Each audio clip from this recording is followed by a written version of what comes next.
ल सबैलाई नमो नमः। नुवाकोट जिल्लाको दर्शन टार भन्ने ठाउँबाट यो डाँडा काँडा यस्तो पहाड गाउँ बस्ती यहाँ चाहिँ यस्तो गाउँले घरहरू। म चाहिँ आज यहाँ घुम्न आएको महादेव फाँटको पारी यसरी गोरेटो बाटो हिँड्दैछु।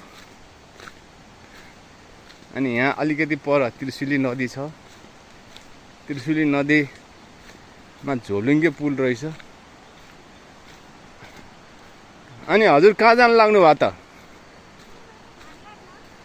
अनि यहाँ के घाँस काट्न जहाँ पनि पाइन्छ? अनि के गाई साई पाल्नु भएको छ? गाई पनि लोकल गाई कि जर्सी गाई? हजुर हजुर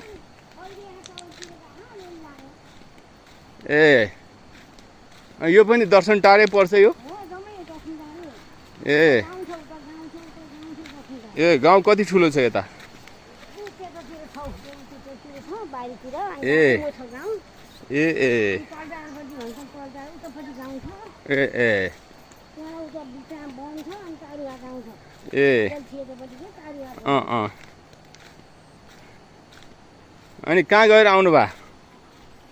कहाँ गएर आउनु भएको? म घाँस काट्न। ए ल यो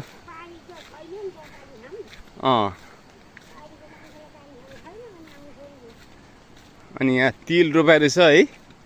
तिल चाहिँ के कार्तिकमा काट्छ है? कार्तिकमा काट्छ है यो? कार्तिकमा काट्छ है यो?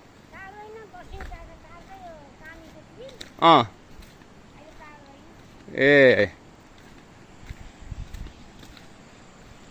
यो छ। अब यसरी ऊ पारिपट्टि चाहिँ सहरी वातावरण रहेछ। अलिकति गाउँमा पनि अलिकति पक्का पक्का घर। यहाँतिर चाहिँ यस्तो टिनले छाएको घरहरू बढी देखिन्छ। र यो दर्शन टार भन्ने नुवाकोटको अर्को पाटो। पारिपट्टि महादेव फाँट। यो नुवाकोट जिल्लाको उतापट्टि यस्तै पहाड यस्तो भेटिँदो रहेछ। र चारैतिर हरियाली जङ्गलहरू ग्रिनरीहरू छ। यहाँ बस्दाखेरि पो आनन्द आउला जस्तो लाग्यो। अनि यहाँ खोलाको स्वाँ गरेको आवाजहरू। ल